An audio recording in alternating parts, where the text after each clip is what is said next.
let's go stick test as we have been for the past now 2 weeks straight. Because what the Excel sheets and facts and figures indicate to us don't often reflect what is actually happening on the ground with the doctors who are dealing with it in the front lines. Let me, at least on a hopeful note, tell you that the situation in Delhi is not getting worse. It might not be getting better very quickly. But the positivity rate, which was 1 in 3, about 33%, come down to 25%, and has been there despite about 80,000 tests a day that are happening, which is what the maximum number of tests that honestly can take place in Delhi per day. And the caseload has, come down to the 20,000 just under mark, which is still more than 2.5 times the last year peak, but it had shot up to 28,000, remember, a few days ago.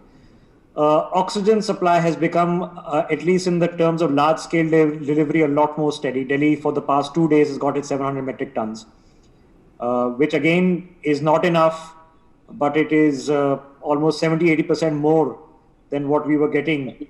In fact, double more than what we were getting a week or so ago.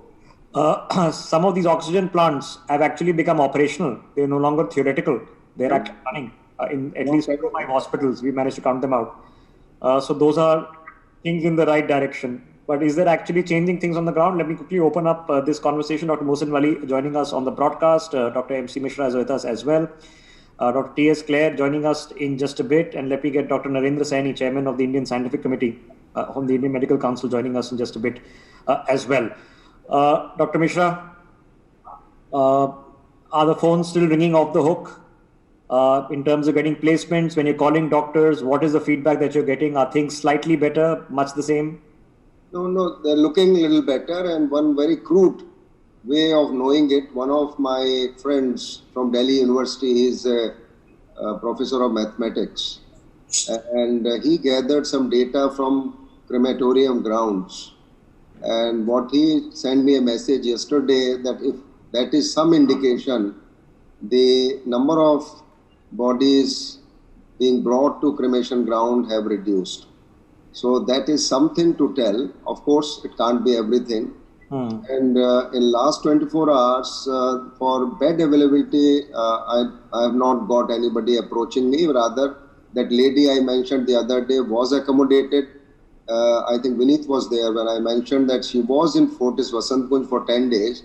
Yeah. She needed ICU bed, and they were all the time telling there is no bed in ICU. So I mentioned... No, the last we spoke, you were trying to get the BiPAP. BiPAP she got, but she was still needing a scaling up of the ventilation.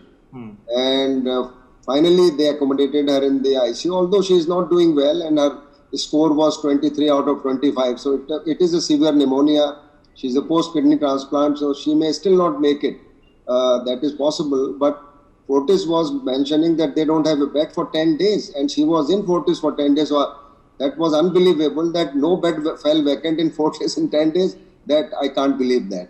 That was something wrong. But finally they accommodated her. That was a good thing. And in some hospitals also in Dwarka, there are beds available. We got some video saying that, and it's free. It is ISKCON, through ISKCON. All treatment, all oxygen, everything. So I think things are becoming a little bit sombre over last 24 hours. And we hope that this trend continues with people also being cautious on the street and in the homes. And I think it is the degree of pneumonia which is taking its toll, irrespective of oxygen and other medications are not that much an issue. Okay. Dr. Wali, number of phone calls coming to you in desperate. One is normal phone call asking for advice. One is desperate, need help. Are they coming down? And if they are coming, are you being able to actually connect them to people where they can actually get help? Yes, yesterday there were less calls. Usually people have a lot of faith in me, so they are calling and I am handling my phone since 9:30 or 9 o'clock till 11 o'clock late night, WhatsApp messages, follow-up messages. A little bit is stabilized, not reduced, I would say, to be very correct. But as Dr. Mishra has said, number of deaths has come down. This is one. Number two, I am feeling that there are less people on the streets. So now people are realizing the importance of staying at home, because people like you are telling them repeatedly, stay at home, stay at home. Finally, they have probably made up their minds to have their own lockdown, and this is the key to the whole problem, solving whole problem, and this might help little bit. There is a slight decline in Mumbai also, which I came to know. And bed crisis, yes, nobody called for a bed for last 2 days. So Okay, things are looking. I've been in fact getting messages now in reverse. I'm getting messages about bed availability rather than bed demands. That's right. That's Well, I have put my children to have online information, and they are supplying to the people, and nobody has come back that we did not get a bed. Dr. Misha is. We have a team also that is answering SOS calls for news. Yes. If you want to reach out, you can just put it on any of our on social media handles, and they'll get back to you. It's a very good idea. Yes. Okay, It's a very good idea to help people online, because everybody has got young children at home, and their children are trying to find out beds for their parents or grandparents. Yes, and with oxygen and all that. Like I told my team, even if you can help 5 people a day, in the course of a month, you can help 100, 150 people. Dr. Claire, just we're doing a dipstick test, anecdotal, sir. I'm hoping I'm not interrupting your chance at a meal. The number of calls coming a day, sir, are they rationalizing? And if they are coming, are you being able to connect the dots, and has it become a little bit easier? No, actually, in my case, it has not changed much so far. Okay. The only thing which has changed is, see, ICU beds are still not available. At least in my 2-3 hospitals where I kind of have Fortis Gurugram, Vasant Kunj, and even Fortis Noida. I usually try to get patient admitted in these 3 hospitals. I work in Gurugram myself. The ICU beds are still is a big problem, but there is little bit of relaxation, availability of ward beds now. The number of calls, at least to me, have not significantly decreased. Well, I think that may be just a personal thing, but overall, from the newspapers and from the other people, at least for last 2 days, the number of cases is not increasing, certainly. So maybe that we will hit a plateau. We have hit a plateau, or maybe, I say maybe. Yeah, fingers crossed. I think it's too early to. The reason I'm doing the dipstick test is because even for an oxygen ward bed, people are having to wait, if they were lucky, having to wait for 2 or 3 days. Right. Has that wait time come down a little bit? I would say yes. I think ward bed, oxygen bed, there's a little bit of ease now. Okay, and in terms of the oxygen coordination, now that now that we have actually people thanking each other and praising each other for getting the 700 tons a day, has the coordination hassle reduced, or is it much the same? Well, at least that crisis period, when there was a situation in Fortis Gurugram in one day that we were left with 40 minutes of oxygen only. We had 250 bed admitted patient of COVID. So that was such a great panic in the whole administration. But now we have at least 24 hours oxygen is kind of available. Okay. Dr. Saini, what's the dipstick test in the ground, sir? I'm just doing a practical test because, like I said, the statistics are telling us we are getting better. But what are you experiencing on the ground? Is it much the same, bit worse? Yes. No. It has slightly changed. Like we do the testing part. The testing part, if I say the number of people coming to us has become less, one. Second, the positivity also has become less. So when we used to get 80% positive in RT-PCR, now we are getting around 30% positivity. So negativity has increased. So that is a good part. But regarding the problems in ICU, I agree with Dr. Claire, that has not changed. In ICU, if some people call me, I don't take their call, because I know in a hospital when they call to a doctor, it means they need an ICU bed. That is not available at all in there. And thirdly, if I talk about smaller nursing home, Dr. Mishra, they are talking about the bigger hospital, the oxygen level, maybe oxygen procurement may be easier. But if a smaller hospital, more coordination is required, they are still facing the problem. Because I know people who are MS and all those people, senior people, they are just, every day they are just on their toes how to get the oxygen cylinders or oxygen filled up in their nursing homes. So smaller hospitals, still oxygen is a problem. So, and number of yes, number of cases have reduced, definitely. Okay, what about desperate? You mentioned, of course, some people calling you, of course, in needing an ICU bed, which is still difficult. But the number of people now calling even for an oxygen bed, and if they are calling, are you being able to refer them to somewhere where it's available? I will say, if I talk about smaller, bigger hospitals, no, that bed is still not available. I had tried, 2 or 3 people called me yesterday. I'm talking about yesterday now. Day before yesterday, it was difficult. Yesterday also I called, but it took around 4 hours to get a bed. Not in ICU, but as such a bed. Yeah, so bed problem in a bigger hours, I would say that's not bad right now. Problem. Yeah, okay. It's because 4 to 5 hours is that window of opportunity to get to a bed when your oxygen levels start dipping. So I mean, as long as you don't have to wait 3 days, because I think 10 days ago the waiting list was it was a bit. But ICU bed is a difficult problem. ICU bed is a difficult problem. Still, it is difficult. Okay, it is difficult. I think there's a rough consensus on that.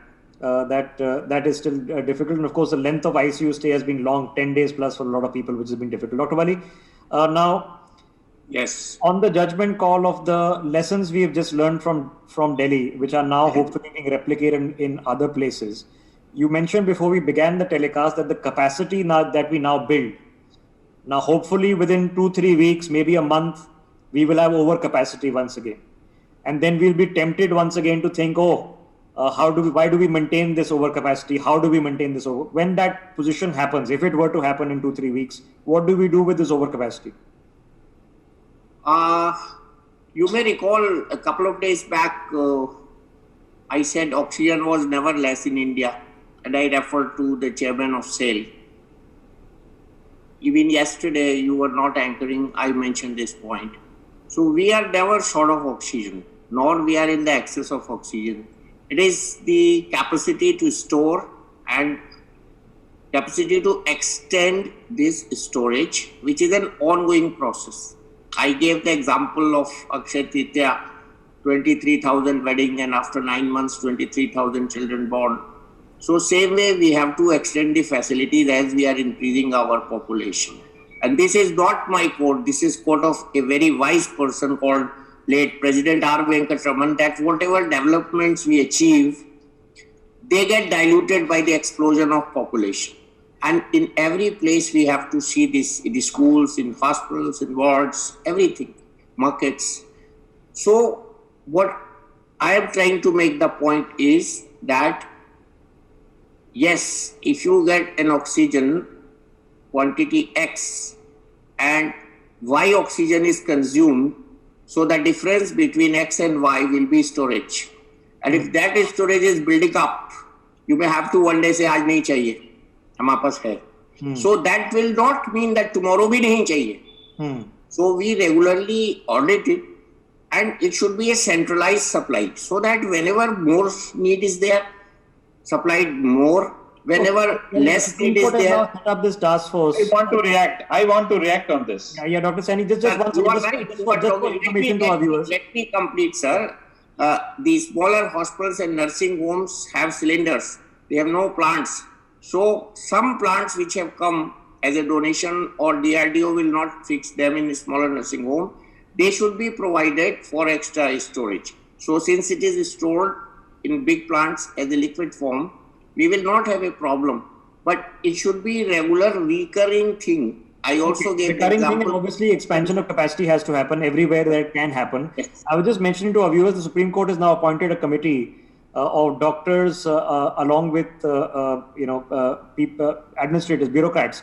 My only 2 bits would be useful to in the committee to have representatives of the Indian Air Force, Navy and Army, as well as railways and the best logistic companies in India. To get this oxygen moving. Dr. Mishra, just my question to you before I get Dr. Saini in on this oxygen question again. Hoping, fingers crossed, sir, that after 2-3 weeks or maybe a month, we no longer require the capacity. We certainly, hopefully, won't require 800 metric tons of oxygen per day. We'll go back now down to 400. So what do we do with the overcapacity, sir? What do we shift it to other states? Do we create a strategic reserve? What should we do with it? No, I think first of all, we should not withdraw the COVID protocol from any of the facility managing COVID today. Even if the number go down like January.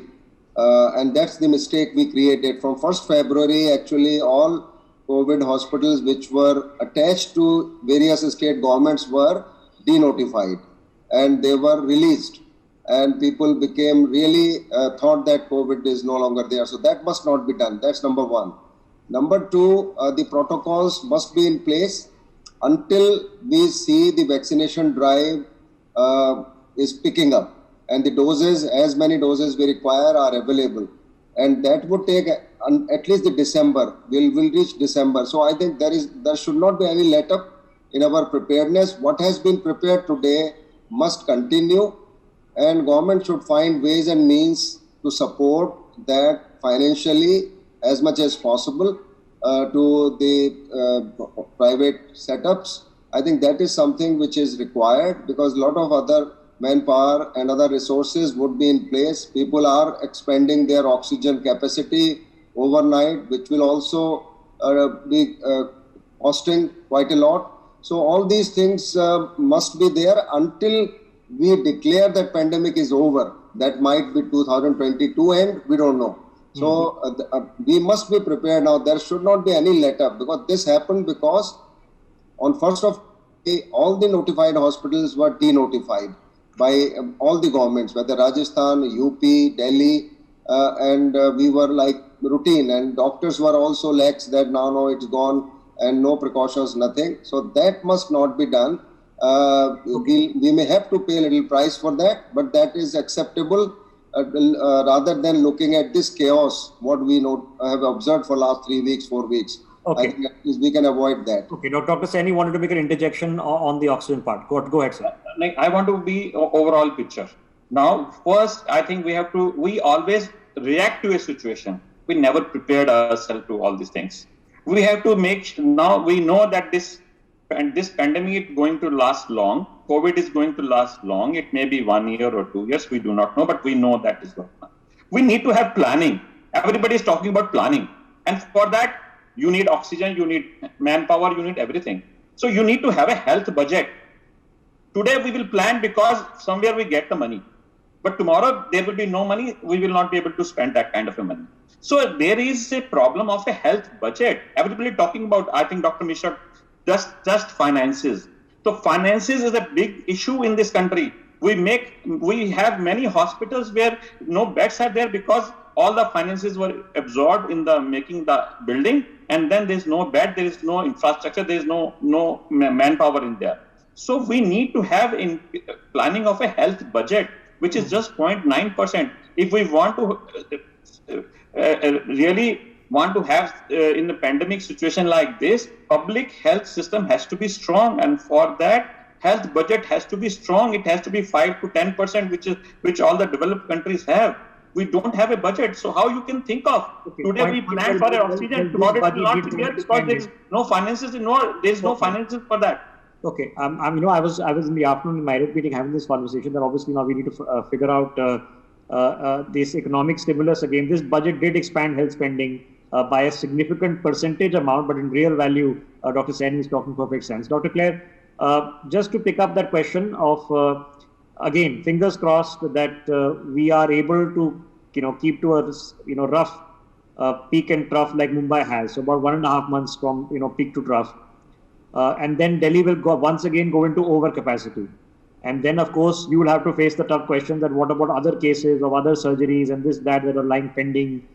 And a little bit of comfort will again come in that, oh my God, we've beaten this.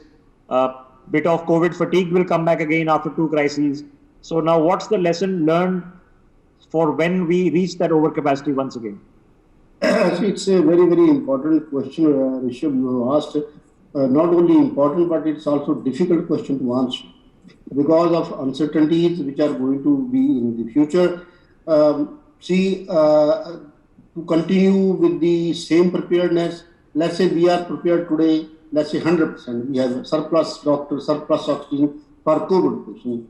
Now, we cannot keep this for months and months because there are other patients, like for example, in my hospital, 95% of the beds are gone for COVID, and all other specialties, like I'm a cardiologist, I can't admit patient now so easily. except very, very dire emergency. Otherwise, we cannot admit those patients. So we cannot continue with this scenario for months and months. So my recommendation will be that based immediately right now, I think we should wait for 1.5 or 2 months time. Then we should withdraw these or decrease this preparedness or give this surplus to other people, something like 10% every month. Don't go sudden cut off, but gradually you can withdraw these extra preparedness or extra beds to other specialties. So something like, I think formula you should be around after 2 months, 10% reduction for COVID preparedness. Rest I think should continue. Of course, we'll be guided again from time to time of the number of cases as well. But my guess is till we have 60% of the population vaccinated, I think we cannot be. We are far away from that. We've got about 5 to 6% of the population which is fully vaccinated. We are very low on that count still. So we are far away from that. Okay, Dr. Wali, just to pick up that thought, best case scenario is that we can, in the next 3 months we can vaccinate at least one shot another 300 million people. So that is still about far from the goal. So then my question becomes is that what is the lesson that we learn now, which we have to implement at the very beginning? So what would be the signs and symptoms? So is it the positivity rate going back above 10%? Is it the occupancy of hospital beds crossing a particular threshold? What would be the sign and symptom for next time? Yes, if we are true to our calculations and they are factual, then positivity rate is a very good index. But sitting here, we are probably not looking at villages. The situation is grim. Very bad. So that would not work.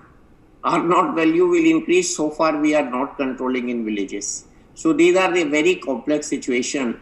And I try to get feedbacks now, not from the cities, as we discussed initially about Delhi and Maharashtra. I'm trying to get feedback from my relations from the villages, and the feedback is awful. Yeah. It's awful, and it is very much, very much frightening that people there don't know it is COVID and they are dying, and 50% are going in burial or cremation, and they are all exposed. And what has happened in the Kumbh Mela we recently saw, and it is the aftermath of that, the sudden density of the cases has gone up. So we have to be very much factual about the people dying. This is one, death rate. And number two, yes, case positivity rate. But please do not ignore the villages. And now everybody is talking about third wave children, pediatric ICUs, pediatric hospitals. You see, this area to be looked. Okay. This area is very weak in our hospitals. So under 16-year-olds. Okay, good point. Yes. And as Doctor was saying, budgets are not utilized. I still remember the shots which people made in this, what you call promos of UP, where thousands of ambulances were parked. They were purchased about National Health Mission, and they were not utilized. Today they were showing Bihar ambulances, and the explanation given was lack of drivers.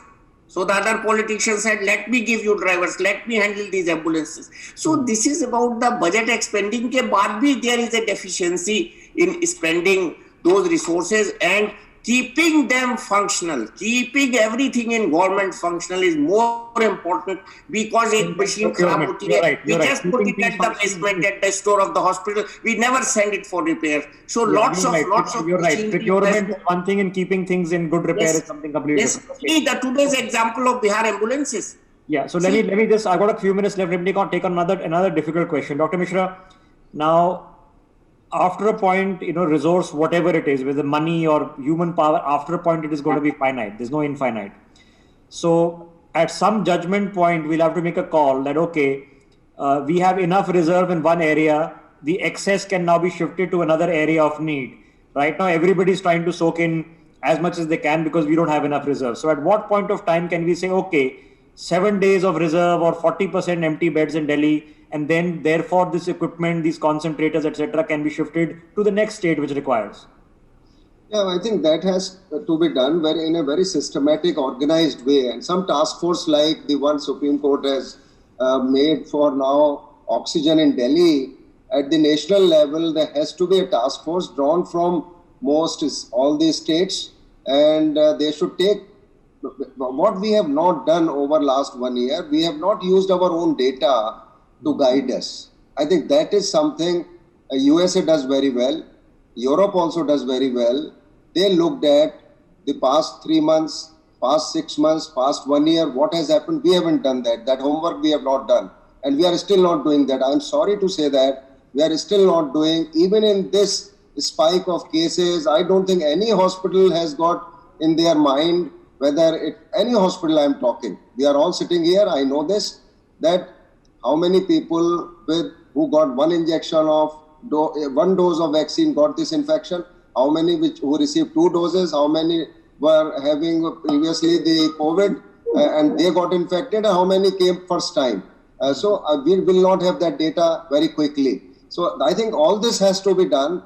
And the other thing what we need to do, as you rightly mentioned, this is a disaster situation. This will always fall short, howsoever we may cry and shout. It will not be enough.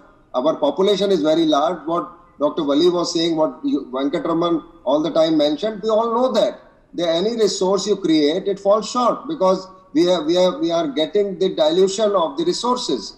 That is happening. And even if by paying we do not get this service, you see, people are queuing up for Fortis, Max, and any other private setup with a lot of cost. But people are still queuing up to get in at any cost, and we are still not getting it.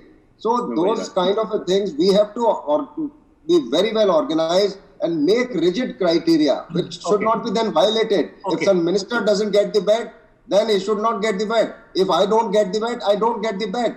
If I am in the queue, I'll get it. If I am not in the queue, I will not get it. Some criteria. Okay. Let me just pick on that thought, Dr. Claire. Just coming to that overcapacity, because chains, big chains like yours who have pan-India presence, but at a strategic level, at what level do then we become comfortable that this is now enough reserve for a big city like Delhi, and in excess inventory we can start shifting to other places in need in the country? Right. I think, again, I would say that it is, again, not a simple question to answer. But my take on that is that perhaps the most important criteria to decide on those lines should be the positivity rate. We should continue, even if we go down significantly in numbers, we should continue to test people. And I think when the positivity is less than 10%, then I think you can reallocate. You can be little complacent and you can give the resources to other people who need it, or you can withdraw them so that other specialties like cardiac emergencies and other emergencies are not really disturbed too much. To monitor it because we'll have to make the judgment call, because as all the doctors I mentioned, all the feedback that I'm getting, and this is from staff who have family back in villages, is a very desperate situation. Rishabh, I would say roughly below 10% is what I want, to be little bit... be comfortable in the positivity. Between 10 and 15%, you have to be very cautious still. More than 15%, I think one should take it as emergency. Yeah. Okay, Dr. Saini, last word, sir. I will add into it a bed occupancy rate also, because positivity rate will tell me how much positivity are, and bed occupancy rate will tell me how much severity this infection is causing. So I will put this as 2 indicators, bed occupancy and positivity rate. On that basis, I agree with Dr. Claire that as WHO said, 5% as positivity rate is a good indicator that you are under control. But 10%, I will give 5% more chances, keeping some buffer with this. So 10% and bed occupancy also, that we have to calculate. It will not be simple to answer at this juncture, but bed occupancy rate will also be one of the very good tough calls, because so far for 3 weeks. Rishabh, I think that this is Rishabh. I think that we have to get our data correct. We cannot just say 5%, 10% are arbitrary. Unless we get our data that what was the admission rate when 5% positivity was there or less than that, how much was there when 10%, how much is 30%. we have to get this data, and there is no, it's not a rocket science. You're bang on, sir. Let's come back in a day or two and let's have a specific conversation on just the data to collect now, because We if need things, our if things data. calm down a little bit, because right now in the Maramari in the hospitals, I can't even blame the doctor. I told you I got family tested, and majority of everybody's got 2 shots of vaccine. All were positive, but the test result says not vaccinated. So obviously the data point has gotten mixed. Exactly. So let's come back and have that separate conversation. But right now, if you're watching this out of Delhi, at least it is not worse than it was before. It's slightly stable, indicating that it's getting slightly better, not just on paper, but the real life experiences the doctors we're talking to. It's not worse, probably slightly better. It will take a few more weeks before it becomes normal. So we have to take tough decisions. Decision number 1, what do we do once again when we have excess capacity? What do we do with it? What is a large enough buffer? Because this time we've learned 2 times, 3 times is not large enough. Okay. And number 2, at what point of time can we say, okay, Delhi has a buffer now, that some of these resources then can be shifted to the rural hinterland, because that's where they're needed desperately right now. There are people who can't even purchase an oximeter right now in villages.